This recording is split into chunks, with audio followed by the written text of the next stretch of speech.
First up, we are on the Behringer XM8500. This goes for about $20 to $25. XLR dynamic cardioid microphone running into the Focusrite 18i20, gain almost at 100%. And there you go. I think this sounds about as good as it can get for $25 for a microphone. I think this even hits well above its weight class. It beats out a number of $100+ microphones as well. For $20, you cannot go wrong with this. Of course, you do need the XLR cable, you need the interface, you need a boom arm, a microphone stand, all of that stuff, a shock mount if you want. I am currently using the Shure A55M air suspension shock mount. And there you go. XM8500 is the first option that I would throw out there. Next up on the list is the Samson Q2U. This goes for about $70, but the selling point here is this is a USB and an XLR microphone, very similar to the Audio-Technica ATR2100 USB.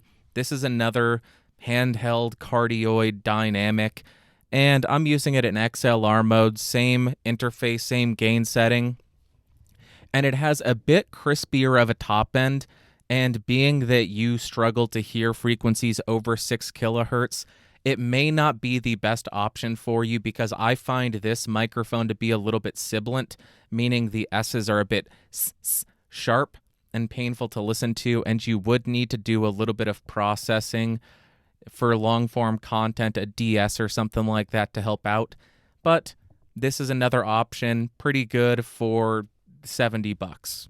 Next up, I am on the Shure SM58. This goes for $100, and it's not my favorite sounding microphone of all time, but it is one hell of a microphone. You can beat the hell out of it. It's going to keep on working. And the reason why I think this would maybe be a good option for you is it's not harsh in the upper frequencies, but more importantly, people have heard this microphone so damn much at pretty much every single live show and many, many podcasts that they're used to the sound of it.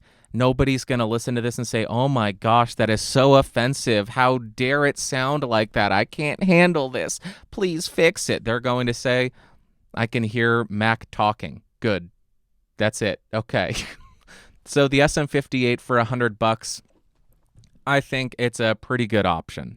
Then we have one of my all-time favorite $100 microphones. This is the SE Electronics SEV7. I can never remember if this is a hypercardioid or supercardioid, but it does a better job at rejecting background noise compared to a standard cardioid microphone. Of course, it will have a little lobe of sensitivity at 180 degrees. This one is a little bit more extended in the upper frequency, a little bit more open sounding compared to the SM58, and to my ears is not quite as nasally. The SM58 can tend to be a little bit nasally and a little bit forward sounding. This is a more even sound, and for $100, if I had $100 and I just wanted to plug it in and sound good, I would probably go the SEV7 over something like the 58. So that is the mid-tier option for you. Got 3-4 more to go through. Let's do those now. Next up, we have the Rode Procaster, and this is a $230 broadcast dynamic microphone. I absolutely love how this thing sounds. It has a very smooth midsection and then a nice treble boost to open it up, but it doesn't come across as overly sibilant or sharp or just overboosted in general.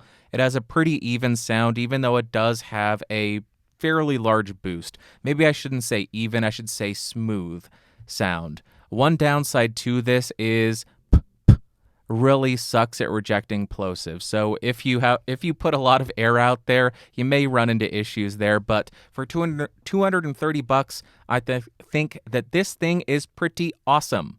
Next up, we have the Beyerdynamic M201TG. This microphone goes for about $270, $300. But once you throw in a shock mount and a windscreen, you're probably looking at about $330. I like this with the A81WS from Shure. I think that's what it's called. It's the big fat windscreen that you see on the presidential microphones, and it fits on this mic perfectly. Sorry about that. And you could put the most aggressive plosives into this thing, and it will never make a sound. And I like this. It sounds very similar to the SM7B in the sense that it has a neutral midsection, but it extends a bit higher and sounds a little bit more open. This is a real sleeper microphone, in my opinion. 270 to 350 bucks with all the accessories. I think this sounds amazing right out of the box. Next up, we have the ElectroVoice RE20, which goes for $400. And plug and play, I think this sounds outstanding, very neutral, a little bit sibilant compared to something like the SM7B, but a pretty outstanding and universal sounding microphone. If you're using this, nobody's going to complain, just like the SM58, but you're getting a more finalized sound, in my opinion. This is what a lot of people go for when they're going for a neutral sound. Nothing really sticks out as painful. Nothing sounds like it's over boosted or overly cut.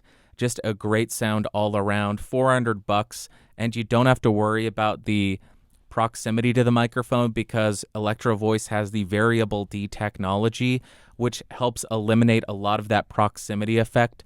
So it may get louder, but you're not going to have a massive increase in the bass. There you go, ElectroVoice RE20, $400. I think, no, it's $450. My bad. I apologize for that. And the last microphone in the high tier comes from Neumann. This goes for $700. This is the Neumann KMS105. Only condenser microphone in this list because I think this sounds great right out of the box. There's very little that I would do to this in terms of EQ, but $700 for a condenser, quite expensive and high up there, and probably not worth it over these other microphones. But if you're looking for a condenser, a handheld condenser designed for stage use, I think this sounds great.